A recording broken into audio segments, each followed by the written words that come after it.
Welcome everyone to our first live session, the first live series for RiseBowls in year 2021. So when we thought that last year we had a difficult year with COVID, not knowing that this year we'll start the year with quarantine again with MCO 2.0. Anyway, today with me I have my I can say school friend, A-level friend, who turned to be a great lawyer owning her own legal firm, Natasha Bashir. Hi Tasha, good morning. Okay, so I think daripada tahun lepas kan, bila kita cakap kan, kita cakap kosong sikit dulu Tasha kan, sebab kita macam sementara tunggu ramai orang masuk, kita cakap kosong, kita kata macam ni, daripada tahun lepas ramai orang yang berniaga, they face a lot of challenges. The typical challenges yang they face adalah tiba-tiba supplier tak ada, contract, supplier kena tutup because not enough business, and then suddenly their business cannot continue because dah tak ada orang nak supply kan. Kita buat show, bila kadang macam tu jadi, many businesses have a lot of problem. And not only that, last year juga actually I had a conversation dengan one of a director in a big multi-level marketing punya company. She said that surprisingly during COVID last year, their sales went up, mainly because there are a lot of new agents. Because many of the people, when they face difficulty, they cannot find job. The easiest way out is for them to be an agent and to start selling something. So you know the tricky bit about pasal benda ni, kebanyakan orang nak berniaga, semua benda nak buat, tapi one thing that I don't know, you might want to share further later, they forget about putting things on writing properly. Dia pakai redah kan, dia banyak redah je. So I mean, you know, what's your personal experience about that? Because for me, banyak company yang datang kat I, sama ada dia buat produk OEM ke, they do produk yang they do themselves, they depending heavily on certain suppliers, they hardly has any contract and everything. So that's why today nak minta your expert opinion, a bit of presentation from you, nak cerita pasal how can the SMEs and startup ni protect themselves from legal standpoint. So before we go to the presentation, you might want to share a bit of your experience and yourself, Tasha. Yes, thank you for the introduction. Okay, mostly companies will face problems during downturn because money is basically boils down to money. So macam you cakap tadi, all these MLM companies, they boom during this period is because to be honest, ada two factors. One is retrenchment is on the rise because big companies or SMEs, they retrench people. Second is because people who are still working, they're scared that they may be retrenched, so they need to get additional or supplementary income. So that is the reason mostly that I find these MLM companies, they thrive during this period. There's nothing wrong with that because there's different kind of businesses, kan? Anything that is halal, anything that is above board, of course, is welcome.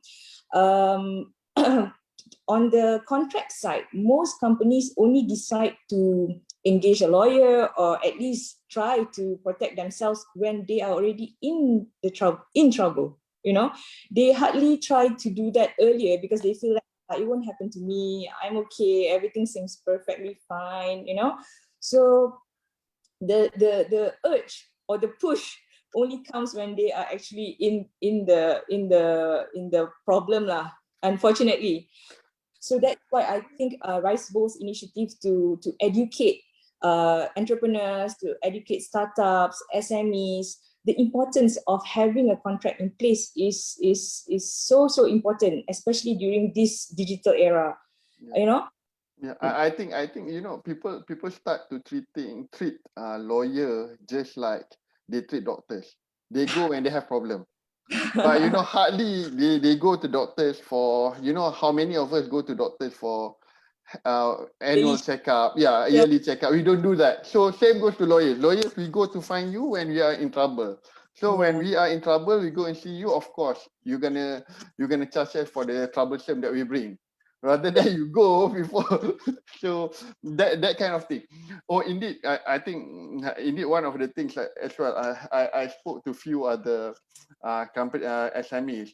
Many of them has, you know, their business goes around the uh, agency system. But many of them, you know, pass the remark saying that, you know what happened during these COVID years? Yeah, there's a lot of rise in a lot of number of agents. However, the agent itu curang, kata mereka. Curang in the manner that, yeah, agent play, you know, in many many ponds. They become agent for everything. So this is something that I think for usahawan out there, for the SMEs, we need to understand what is, you know, what entails in the agency contract, what can, what cannot, and how do we protect certain things, how do we protect IP. This is why I think this is where your knowledge and experience is very important. You know, maybe you can share later on. And then the next one, Natasha, apart from we talking about supplier, we're talking about the agent, you know, how do we engage agent?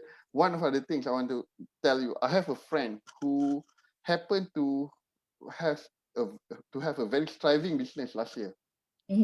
So, you know, he got a lot of orders to do to complete certain projects. Suddenly, and then he has to hire like 10 people immediately. You know Okay. what happened? Because of the stress of the tanks that he has, uh, the company has, suddenly half of the team Left. left the company within a month time. So this is one of other things that I think SMEs and startups need to really be careful about, because being small company, you don't have, you cannot afford the downtime.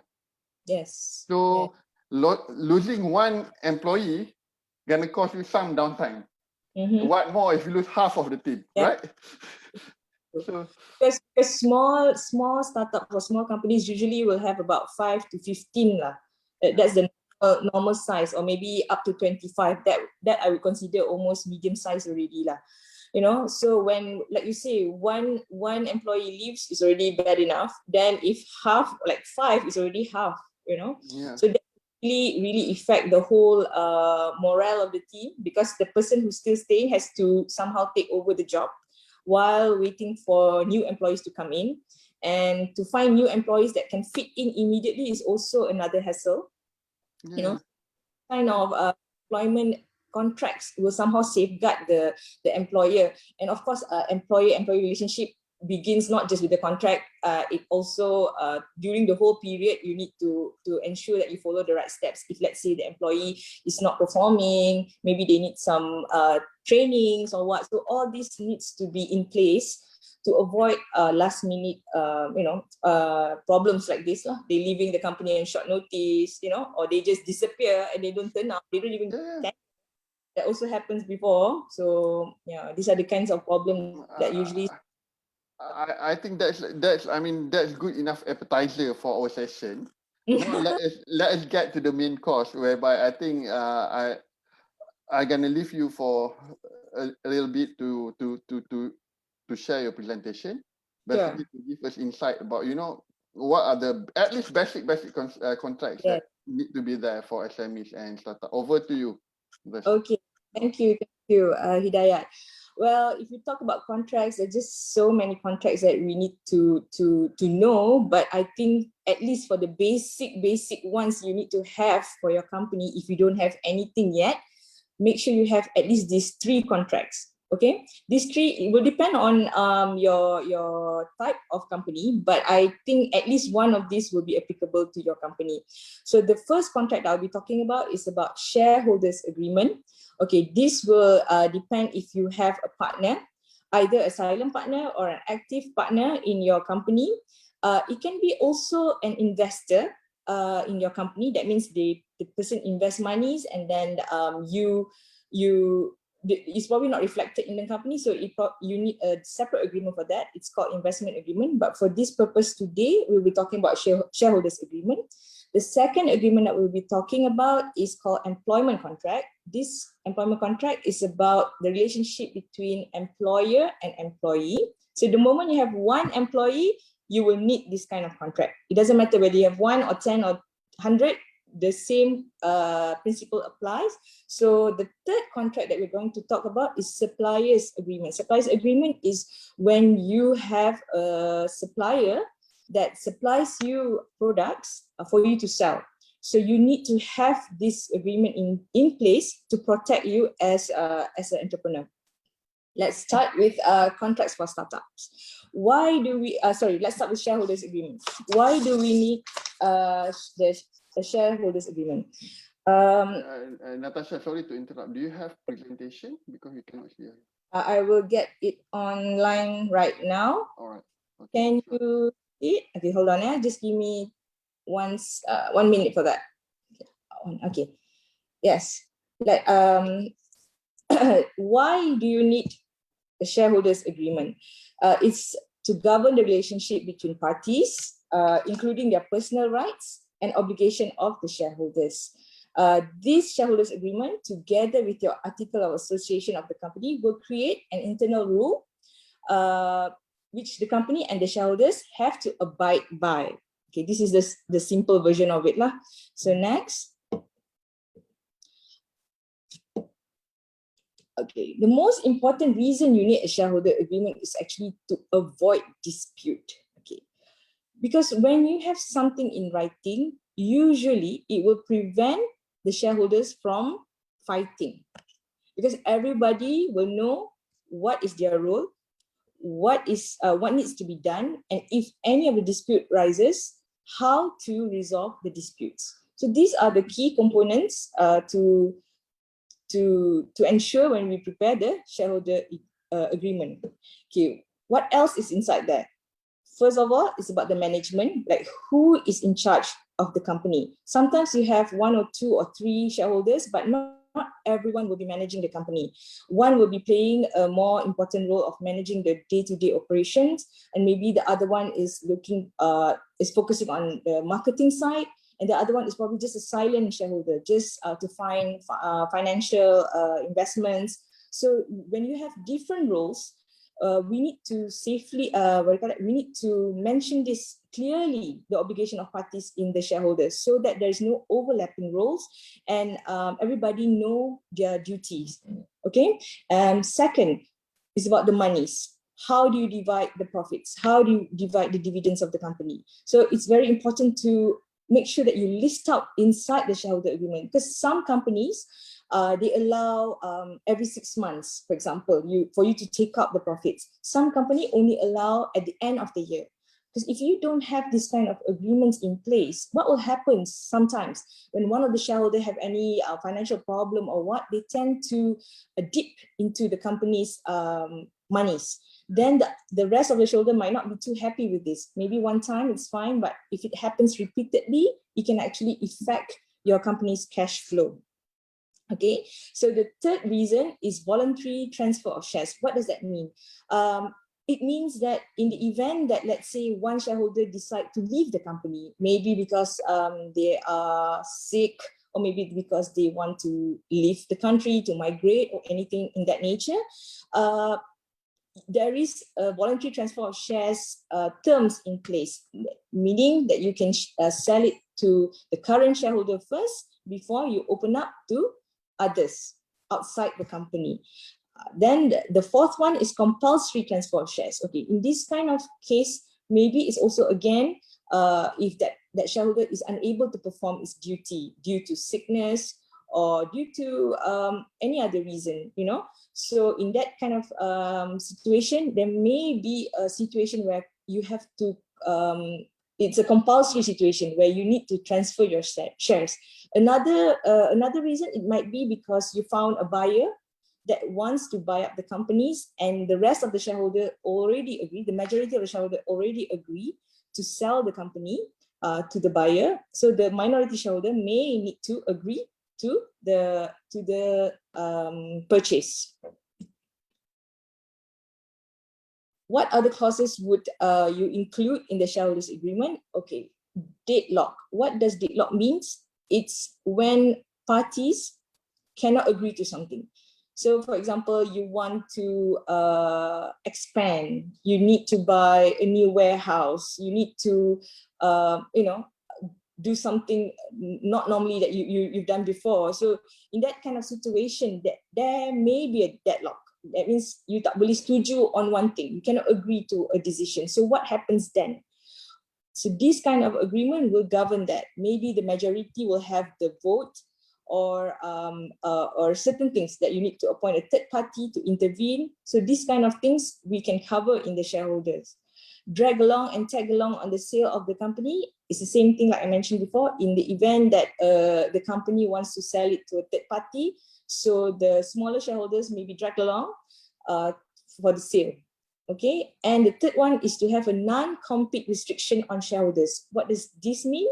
Meaning that the shareholder cannot have another company, okay, doing the same thing that what you're doing, because all the information that you've gathered, all the secret of the company is already in the shareholder's mind, right? So if they decide to open up another company doing the exact same thing, it will definitely impact your business, your current business. So this kind of clause is very important, because when you have a dispute, usually what will happen is the party that cannot stand anymore will leave, and sometimes they open up similar business. They probably take from the same supplier and do the exact same thing, and maybe just they change the marketing or the branding. So this can impact your business in the future as well. So these kind of problems is something that you want to be aware of. Hopefully it doesn't happen, but if it happens, at least there is some kind of protection for you, for your company. The second contract that I would like to emphasize upon is employment contract. From my experience, I noticed the smaller companies or startups tend to take this employment contract very lightly, but they do not understand the impact that it has if you forget or you do not have this kind of contract. First of all, what is an employment contract? Let me just explain. It's a legally binding agreement between an employer and an employee. It's usually written. It outlines the rights, responsibilities, and duties of each party to the contract. It involves offer and acceptance and the benefits. And the legal aspect of employment contract, it contains implied terms and duties enforceable at law. That means what the job description of the employee. It doesn't matter what employee you have, either it's a professional or it's just maybe a salesperson or what. You need to have the job description. Why is it important? Because it specifically mentioned what you expect from that person. That is so important to have, and definitely you need a clause to put inside there that they can be assigned to any new jobs. So that is, as an employer, you need to have that clause, because just in case your business changes or you need to expand, at least the same employee can be asked to do certain new things within his job scope, and he won't come out and say, oh, I didn't sign up for this, So you need to have this kind of clauses inside your employment contract. It also covers anything about your right to statutory sick pay, maternity leave, sick leave, and all this as well. Let's go to the next one. Okay, the employer's responsibility is the provision of work, okay, the payment of income, including overtime, following the law, and the duty of care to the employee. And the employee's responsibility, of course, is to follow instruction, use care and skill in their job, and act in good faith. These are the acts that's relevant. If you are interested to know more, you can either read up about it. The Employment Act 1955, the Industrial Relations Act 1967, EPF, and ESS Act 1969. Most employer have this problem. Okay, they have a good employee, and then they have the problematic employee. Okay, I do not like to use the word problematic, but sometimes along the way something happened that the good employee can turn into a problematic employee. Sometimes it's personal problems, sometimes things happen during life. So what, as an employer, what should you do when you are confronted with this kind of problem? First of all, if you have identified that you have a problematic employee, you need to provide show cause letter. What is a show cause letter? Show cause letter is, in a simple form, what is the problem that you want them to improve. So you need to put it in writing. What is the problem? For example, this particular employee always comes late to work. Okay, so you need to put it in writing. A is always late to work on what date, and on those certain dates, instead of 9 o'clock, he turns up to work at 9:30. So you need to put it in writing, everything. Then you need to give time for the employee to rectify the misconduct. Okay, what does that mean? That means you need to give a period where he can show that he is trying to improve. So for example, for the month of February, this person is always late. So you will give 1 month for him to improve in March. So if in March he has improved, then you can safely say that he has taken notice of the show cause letter and he has improved. But let's say in March, he keeps on coming to work late. Okay, then you can have a domestic inquiry or a disciplinary hearing, depends on the severity of what he did.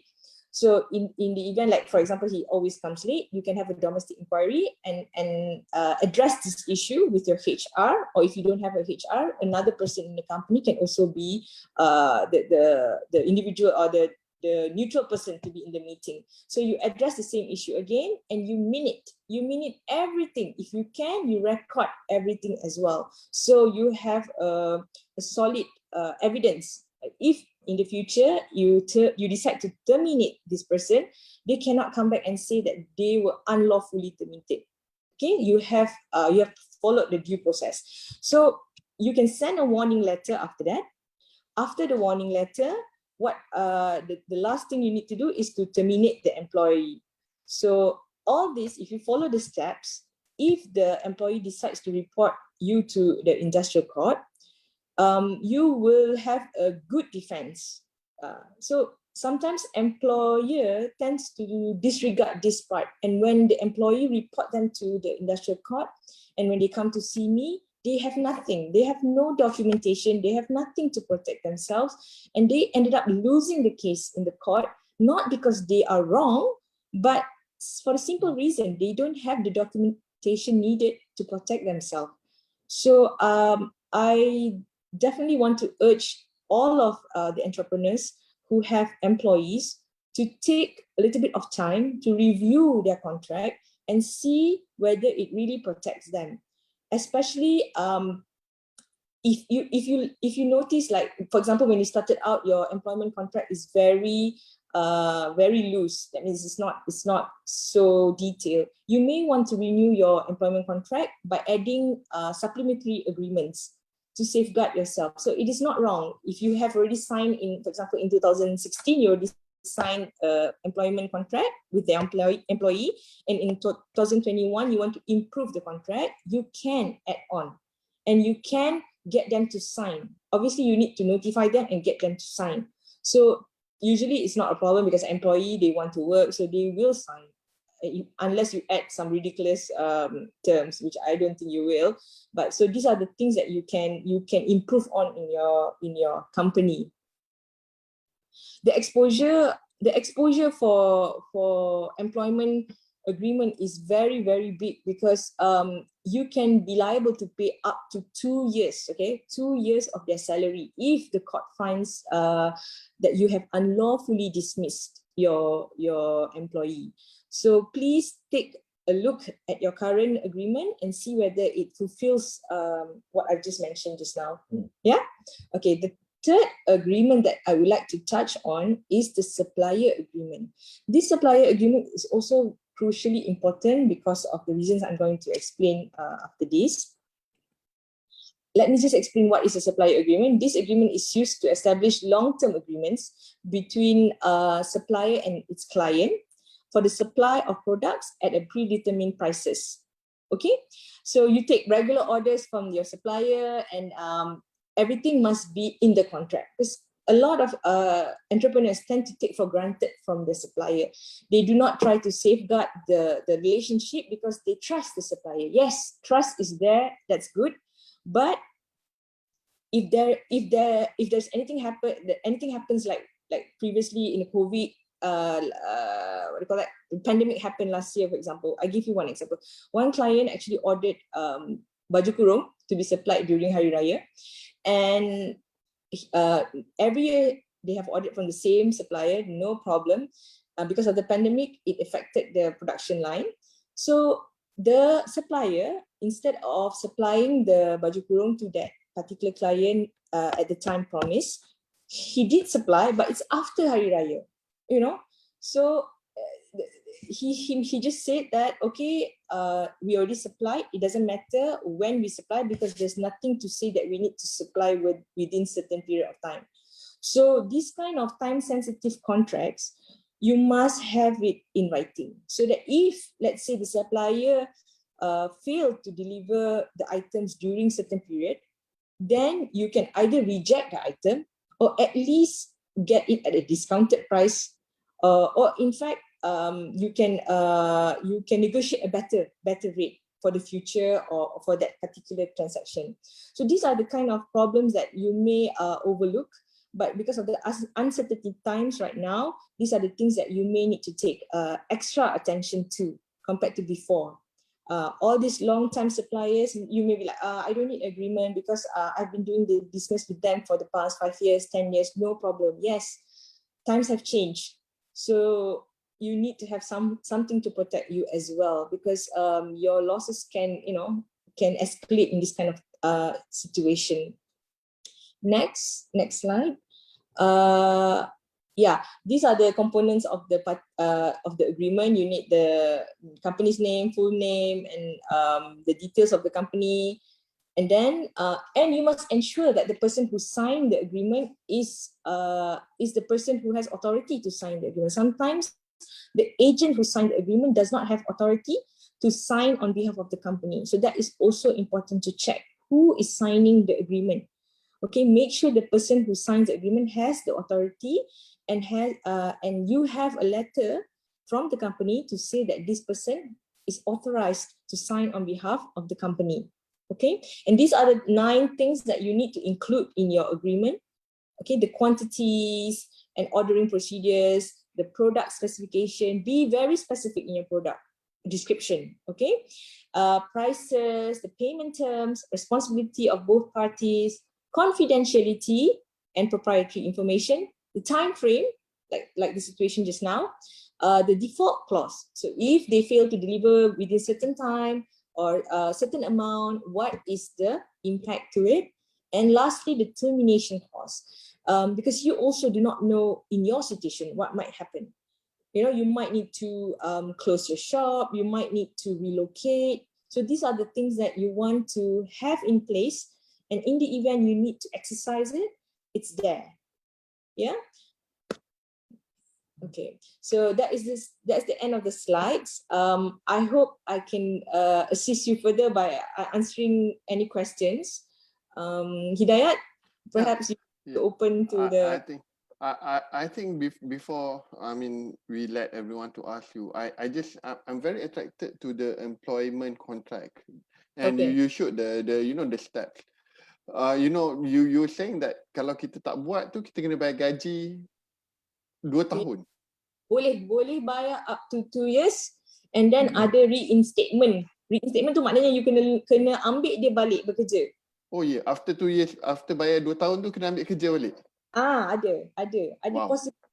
So that's why employers are not aware of this. So they take these things a bit lightly, and until they get sued by the employee, then they don't realize that the exposure is so huge, So be very careful if you already have plans to terminate certain employees. So please follow this procedure. But Natasha, just to be nakal lah. for this many SMEs and startup, dia kata because when these people come and work with me also, I don't have any agreement, so I can sack them and terminate them anytime also. Will that work? You know, imagine if they join in a company without any agreement. Nah, datanglah kerja and then janji mulut. So suddenly kita you stop. So what will be the repercussion? You know, that's something interesting. There's two questions I will ask them. Okay, besides the gaji yang you bayar, okay, you bayar gaji macam mana? You bayar gaji cash ke? Okay, atau you bayar gaji melalui bank account. That means your company transfer either online transfer or check. That means there's paper trail there. They can show you that they are working with your company. Okay, walaupun tak ada agreement, tapi kenapa setiap bulan you duk bayar gaji dia? Okay, itu satu. Yang kedua, I akan tanya, you ada bayar EPF SOCSO tak? Okay, sebab once you dah bayar tu, it's consider you dah memang anggap dia sebagai employee you. So the rule will apply, sama ada you ada agreement hitam putih atau tidak, the rule will apply to you. So if you answer me, oh dia ni memang datang kerja basuh pinggan seminggu sekali, kalau tak nak, I tak ambil dia, tu lain. Tapi kalau you cakap kat I, memang every month I ada bayar gaji dia, every month I ada, all these benefits you pernah bagi dia, klinik you pernah bayar dia punya claims, you pernah bayar mileage dia pergi mana-mana. So you are putting yourself in a very sticky spot if you want to say that, oh, he's not my employee. Although macam contoh kan, kadang-kadang kita cakap, I mean, this is very practical issue for usahawan kecil lah. Although sometimes you pay salary using your company account and sometimes using your personal account, same like macam you kata pergi klinik tu sometimes guna duit sendiri, that will still apply? Yeah, because at the end of the day, if I'm acting for the employee, I will show that yes, my boss has paid my what do you call that, clinic claims. My boss have paid for my petrol. My boss have paid. I will show everything. So it's very hard for you to counter and say I've never paid for all those things. Walaupun daripada cost pada account mana pun tak kisah lah at that time. Because for accounting purposes, for entrepreneurs, as you just mentioned. Bos tu keluar poket dia sendiri, sometimes bos ambil daripada company ni, sometimes bos ambil pinjam daripada shareholder dia, macam-macam style lah dia kan. Itu accounting purposes saja. But employee-employee relationship is still there. The fact that he comes to work, the fact that he is doing work for your company is very hard to say that he didn't do the job, It's very hard, especially if you can show the emails that he has done, like macam takkanlah tak ada apa-apa WhatsApp. Okay, by the way, WhatsApp is also evidence for court. You can use WhatsApp, use email, all that are evidence in court. So the times has changed. It's not like dulu-dulu kena ada hitam putih cap mohon sign baru boleh guna. Tak. Sekarang ni WhatsApp is consider evidence, email is consider evidence. So on top of oral punya evidence, maknanya I cakap dengan you, ada orang lain dengar, kita boleh panggil as witness. All this is also evidence. Okay, and then sorry, on the employment contract, so you said that the show cost letter, all those process, right? What is the most reasonable shortest time to execute everything? You faham tak? Macam daripada show cost letter sampai terminate. Can it be done in 1 week? Because kadang usahawan ni dia tak passion. Kalau dia tak suka, dia tak suka. Tapi dia nak buat je proses tu. Will it be possible? Okay, it depends on the orang kata apa, misconduct yang dia telah buat lah, employee tu telah buat. Contohnya kalau macam datang lambat, takkanlah you nak bagi dia 3 hari, 2 hari je kan, itu lain. Tapi for example, kalau you jumpa you punya employee ni buat sesuatu yang teruk, contohnya dia mencuri, menipu, or ada ambil barang company tanpa permission, atau dia jumpa you punya competitor and divulge information, those kind of misconduct yang sangat-sangat besar. In that kind of situation, of course you don't have to follow that procedure. In that kind of situation, you can in fact just give the show cause letter and just terminate because of gross misconduct. That's why I insist on the employment agreement to cover all this. What is the job description, so that you can quickly rely and say, look, in your job description already clearly says that you cannot do all this, So when you've done it, you have breached it, so we can move along. Like you say, startups mana sabar nak tunggu sebulan 3 Dia bulan. tak ada.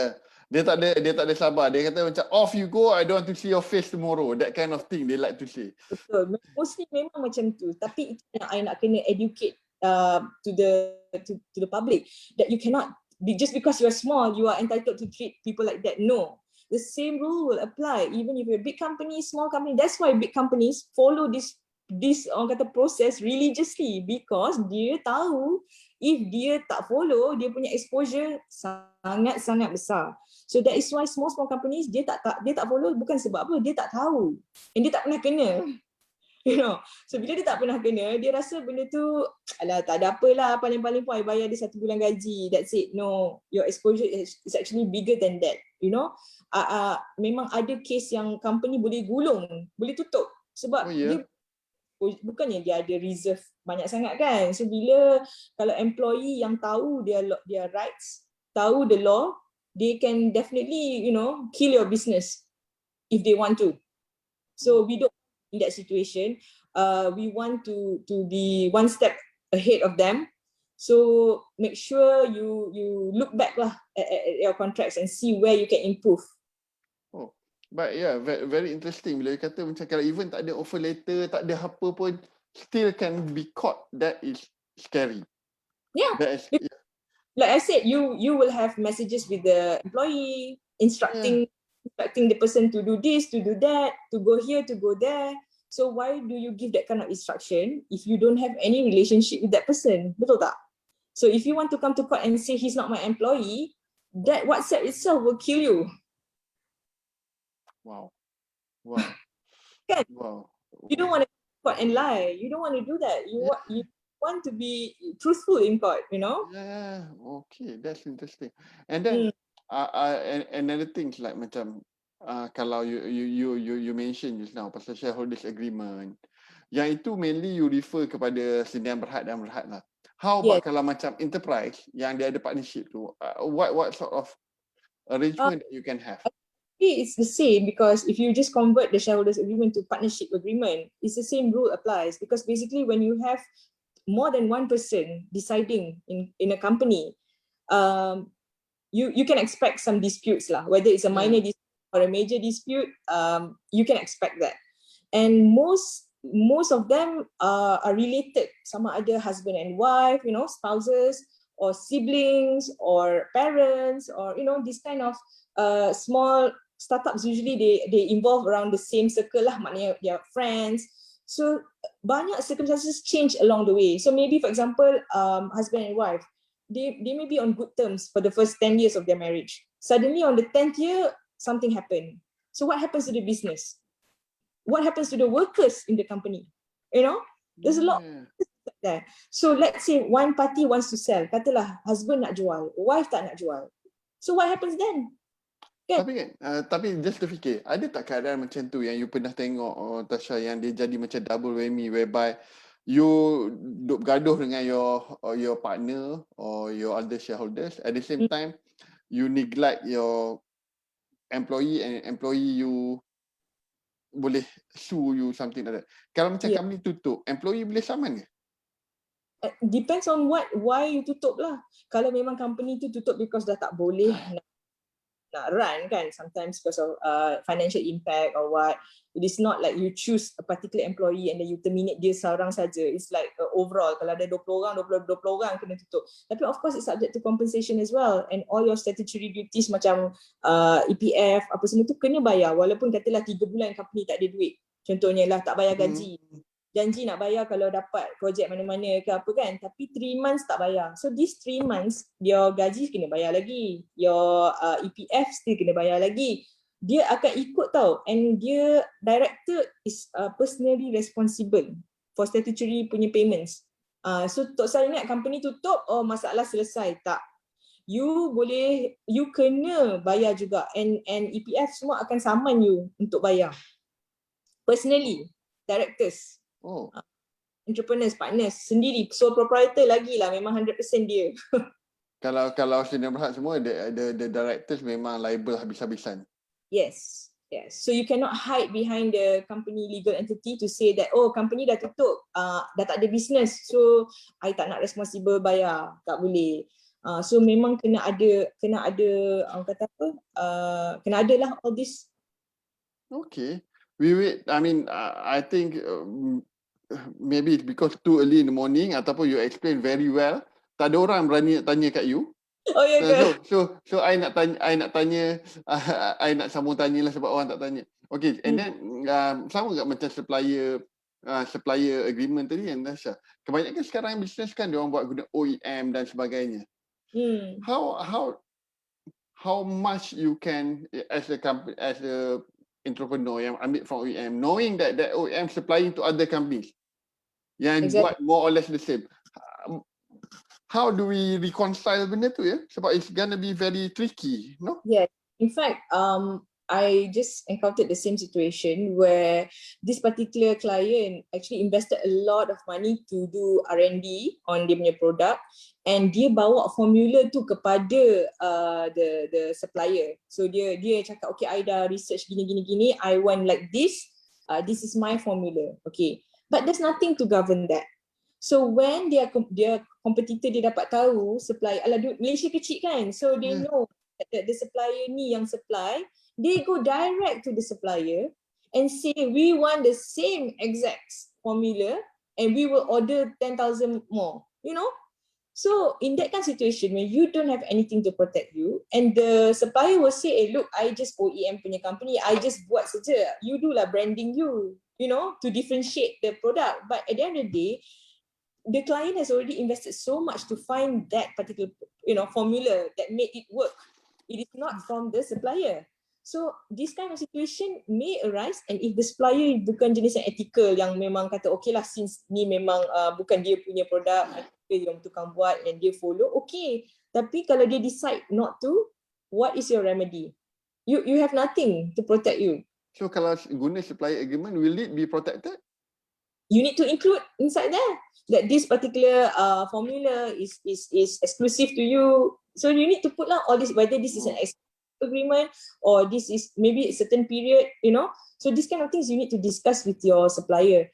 That is why it is not a one size fits all for everybody, because satu agreement boleh prepare, boleh, you know, buat untuk semua orang, because different people different things yang they supply. Kalau macam you cakap produk yang standard yang macam daripada Alibaba punya produk kan, yang tu mungkin salah, you nak protect diri you kan, sebab technically everybody in the world can just go and order the same thing unless you do your own branding lah.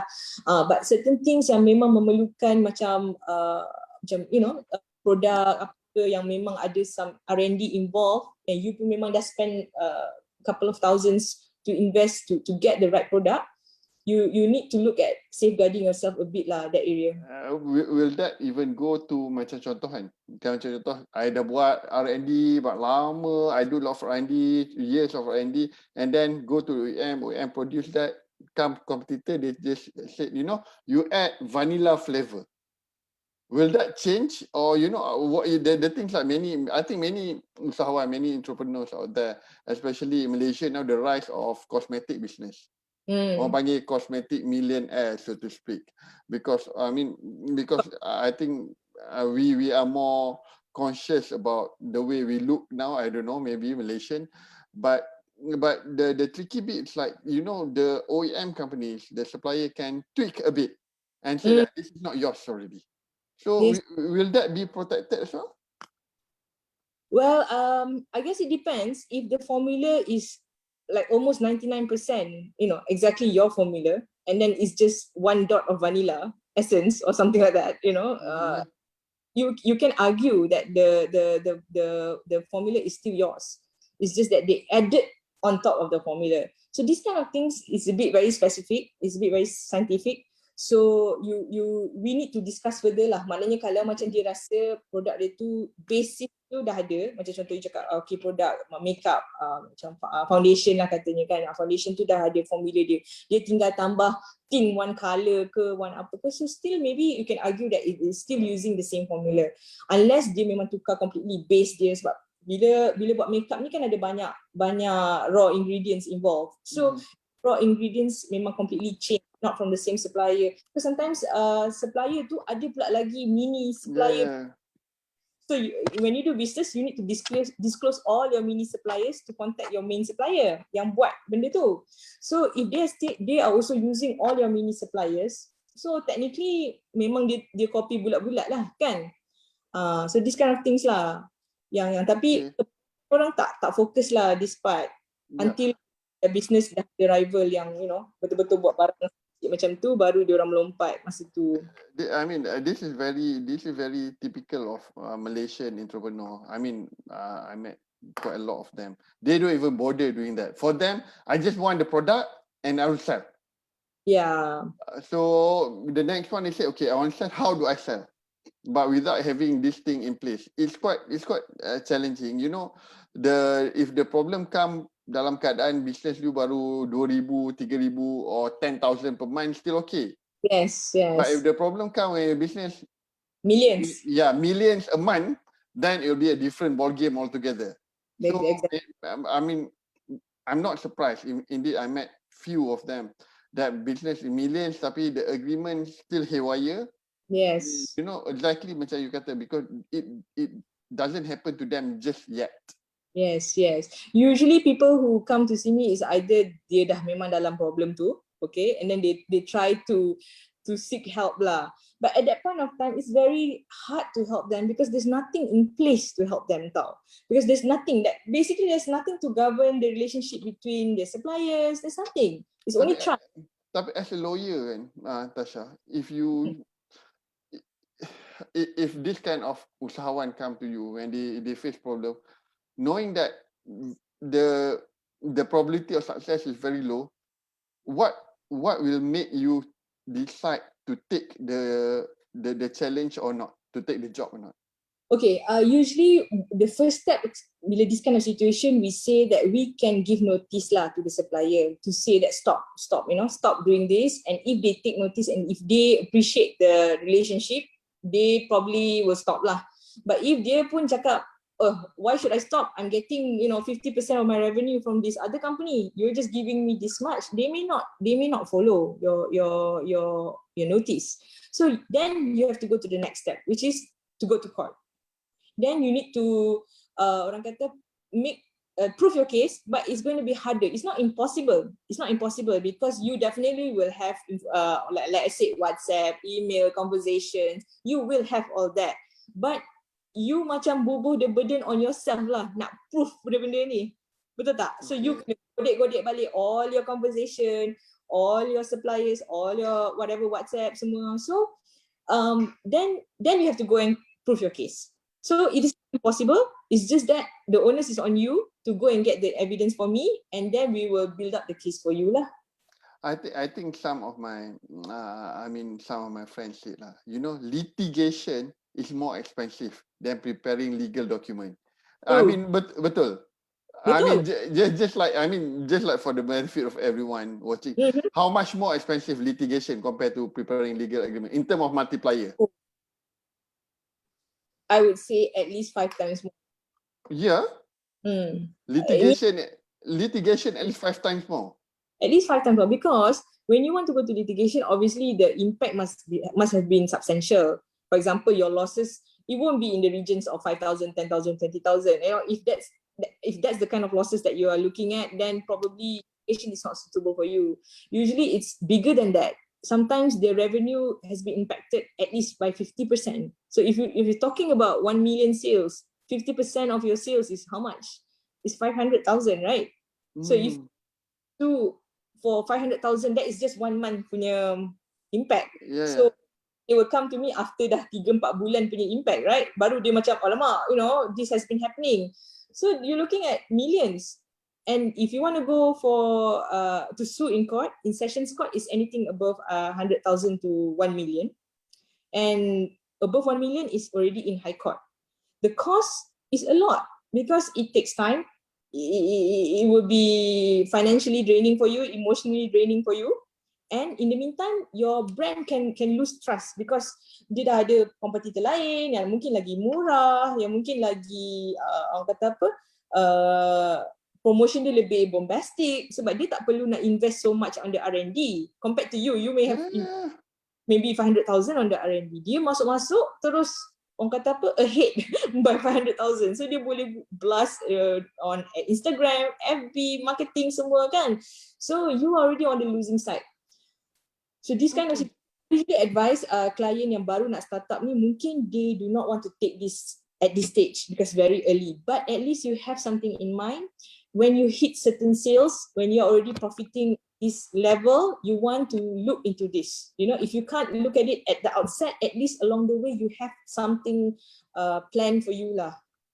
Wow, you know, apa yang I akan ingat, one of the biggest thing that I will remember, or so many other from this session adalah litigation 5 kali lagi mahal at least daripada preparing legal document. That's scary.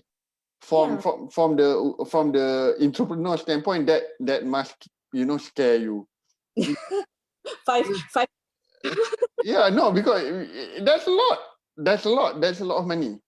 Yeah, That's a lot of money. But of course, I mean, in your profession, you're giving problem just like doctors. Again, I keep on referring to doctors because I'm married to one, so I can understand that better.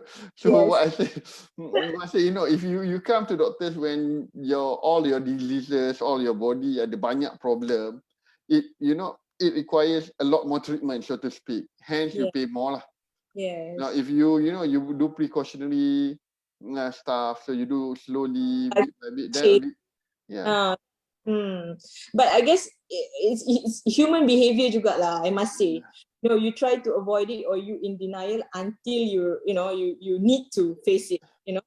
So but if you want to go far, you need to look into all this. But if you're planning just to have a business for short term, then maybe you don't really need to focus all this lah. But you want the company to be in existence for the next 10, 20 years, and you want to pass down to your, family members, anak-anak or what, these are the things that you should put some focus into lah. That's interesting. I think, Natasha, I can, if you let me ask you question, I can ask you until the cow come home lah.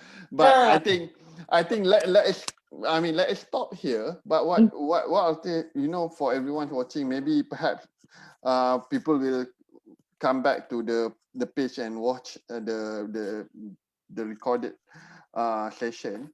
One thing I can tell everyone that, later on, inshallah, we're going to start, a small class. We're going to invite Natasha to teach during Ramadan. Ramadan is, a good mind for everyone to learn something. So perhaps we can have, a bit more in-depth discussion and then knowledge sharing during Ramadan with regard to this legal agreement. Today, Natasha cuma bagi you just give the component and the impact. Later on, we can go a bit more deeper so that everyone really in the know. The whole purpose, like what you mentioned, the whole purpose of RiseBowls adalah kita nak sebelum-belumnya all entrepreneurs out there, they can get quick knowledge, good knowledge about anything relating to their business. In one place. So hence come to RiseBowls and do visit our website. We just put up a website and we're gonna put a series of trainings for those that want to know more about certain vertical. For example, legal. We can have Natasha to teach you and to go deep and explain to them. And as usual, I think most of the time I'm the first one to start the series. After this, we're gonna have all other co-founders. We have Nabil, we have Tini, we have Farah, we have Rina. All of them be talking about different topics. Okay, that's good. Yeah, we'll go from next one. We'll have something to do with cash flow management, and then we're gonna have something to even about zakat. How about zakat for business? And then we can go about market, digital and mobile marketing, and we go on angel investment. So those are the series that we're gonna have for this month. But anyway, from RiseBowls. Yeah. So anyway, thank you very much, Natasha. I mean, really insightful. I think I learned a lot. I'm surely learned a lot, and I remember the 5 times more. That's scary. That's something that itu orang kata apa? Pepatah Melayu, they said mencegah lebih baik daripada mengubati. Yelah tu. Yeah. Dan lepas dah jatuh ditimpa tangga. Kan dah jatuh ditimpa tangga tu penat lah sikit. Memang penat. Memang penat. 5-time figure is like scary. Alright, thank you very much Natasha. Thank you for joining us. Okay. Assalamualaikum warahmatullahi wabarakatuh.